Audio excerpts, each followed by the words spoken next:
এই সরকারের তথ্য উপদেষ্টা মাহফুজ আলম, উনি আপনাদের সাথে একটা প্রেস কনফারেন্স করেছিলেন। ওখানে উনি বলেছিলেন যে প্রশাসনের কি অবস্থা।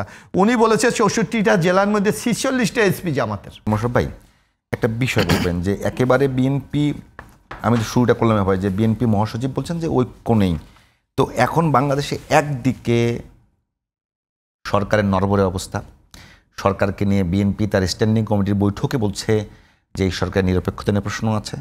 এনসিপি তো সরকারের বিরুদ্ধে এক প্রকার কর্মসূচি ঘোষণা করবার হুমকি দিয়েছে। অন্যদিকে জামাত ইসলাম বলছে যে এই সরকারের ভেতরের উপদেষ্টারা ষড়যন্ত্র করছে। আইন শৃঙ্খলা পরিস্থিতির বাজে অবস্থা। এই অবস্থায় যদি আসলে সামনের দিকে যায়, সে নির্বাচনটা কেমন হবে? নির্বাচনকে কেন্দ্র করে বাংলাদেশের রাজনীতি আরও জটিল হওয়ার সম্ভাবনা আছে কিনা? ধন্যবাদ আপনাকে, ধন্যবাদ আমার সহ-আলোচক। এখানে আমরা অভিজ্ঞতায় আমরা দেখেছি যেটা বাংলাদেশের, আপনারা দেখবেন যে যদি 90-এর গণ অভ্যুত্থানের পর প্রশাসন কিন্তু এর চেয়ে নড়বড়ে ছিল। এর স্বৈরাচার এরশাদ 9টা বছর দেশটাকে চালিয়েছে এবং প্রশাসন থেকে সব কিছু কিন্তু উনি একা চুরমার করে দিয়েছিল। কিন্তু 90-এর 3 জোটের রূপরেখা ছিল একটি অবাধ সুস্থ নিরপেক্ষ নির্বাচন, একটা মেসেজ ছিল তাদের। এবং শাহাবুদ্দিন আহমেদকে শুধু এই মেসেজটা দিয়ে কিন্তু বাংলাদেশের ইতিহাসের সবচেয়ে গ্রহণযোগ্য নির্বাচনটা করেছিলেন। তা যার জন্য আপনি যে আশঙ্কাটা করছেন এখন, মানে নড়বড়ে অবস্থা কি এখনকার চেয়ে নড়বড়ে অবস্থা ছিল? আরো খারাপ ছিল। এখন তো রাজনৈতিক দলগুলি সক্রিয় সরকারকে নিঃশর্তভাবে সাপোর্ট দিয়ে যাচ্ছে, তখন কিন্তু অনেকটা এটা ছিল না। কিন্তু আপনি একটা জিনিস আমি যেটা বিশ্বাস করি বা রাজনীতির অভিজ্ঞতা আমি যতটুকু মনে হয়, এবার বাংলাদেশের মানুষ একটি অবাধ সুস্থ নিরপেক্ষ নির্বাচন করার জন্য কিন্তু উন্মুখ হয়ে আছে। এখানে মূল স্টক হোল্ডার হলো জনগণ, ভোটাররা। আপনি এখানে প্রশাসন বলেন, অন্য যাই কিছু বলেন, এখানে যতভাবে ম্যানিপুলেট করতে চাক, আমার মনে রোষের কাছে সবাই পরাজিত হতে হতো। যার জন্য আগামী নির্বাচন নিয়ে আমি কোনো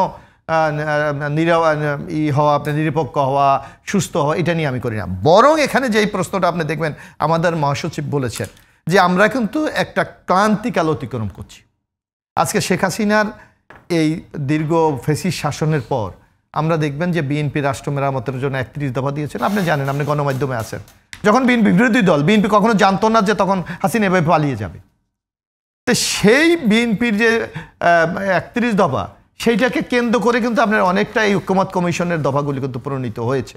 এটা আমরা মনে করি it is the credit goes to BNP, যে বিএনপির সেই চেতনাটাকে ঐক্যমত কমিশন ধারণ করে একটা এগিয়ে যাচ্ছে।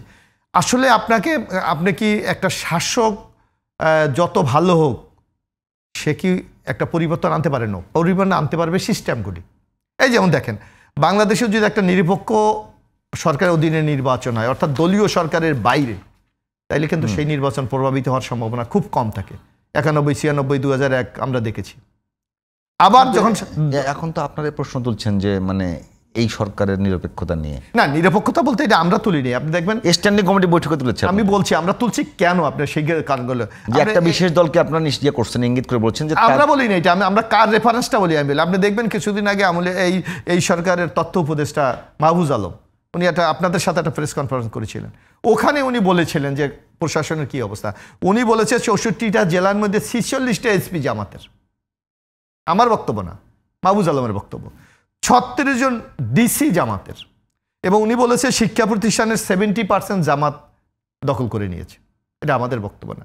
তো এই বক্তব্য, এটা কি মানে এমন কথাও আছে যে মাহফুজ সাহেবের কথা বললেন, উনি বিএনপি থেকে নির্বাচন করবার মতো একটা আওয়াজ আছে? কোনো প্রশ্নই আসে না। উনিকে বিএনপির কোনো সদস্য অথবা বিএনপিকে উনি সমর্থন করে, কখনো করে নাই। বরং উনি বৈষম্য বিরোধী আন্দোলনের থিঙ্ক ট্যাঙ্ক ডক্টর ইউনূস সাহেবের কথা আপনার নিশ্চয়ই মনে থাকার কথা, মাস্টারমাইন্ড। আমেরিকা গিয়ে আপনার এই ট্রাম্পের সামনে বলেছে এই মাস্টারমাইন্ড যিনি বাংলাদেশে আন্দোলনকে সফল করেছে। সুতরাং যারা এই কথাগুলি বলতে চায়, এরা আসলে বিএনপিকে মেলাইন করার জন্য নানা কথা। আমি তো মাহফুজ আলমের এই বক্তব্য বলুক, এই বক্তব্য কি সরকার কি প্রতিবাদ করেছে? করে নাই।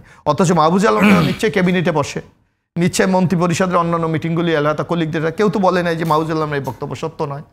এবং আমরা তো দেখি অনেক জায়গায়, আমরা দেখি যে প্রশাসন কারা ডোমিনেট করছে।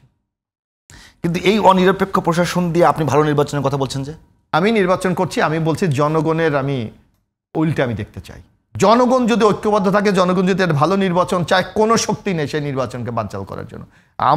আমি গ্রামগঞ্জে সব জায়গায় ঘুরে যতটুকু দেখেছি, মানুষ একটা নির্বাচন চায়। আপনার নিশ্চয়ই মনে আছে বিচারপতি শাহাবুদ্দিনের সময় আপনি একটা বাঁশের লাঠি আর 12 জন আনসার দিয়ে উনি কিন্তু ইলেকশন তুলেছিল। কই মানুষ কি বিশৃঙ্খলা করেছে? মানুষ কি সেই নির্বাচনে কোথাও রিগিং হয়েছে আপনি শুনেছেন? অর্থাৎ যারা কর্তৃপক্ষ তাদের মাইন্ডসেট আপটা কি, তার কি চায়, এইটার উপর সবচেয়ে ইম্পর্টেন্ট ব্যাপার। এই যেমন আপনি মনে আছেন এই যে আমি দেখলাম যে এই যে দিন 15 আগে আওয়ামী লীগ থেকে নির্বাচিত সংসদ সদস্য সাবেক আইজি নূর মোহাম্মদের একটা সাক্ষাৎকার আপনি দেখেছিলেন কিনা? 2018 সালে আমরা চাই নাই যে রাতে ইলেকশন হোক, কিন্তু সরকার চেয়েছে, আমার কি করার আছে, আমি তো আমার এলাকায় চাইনি।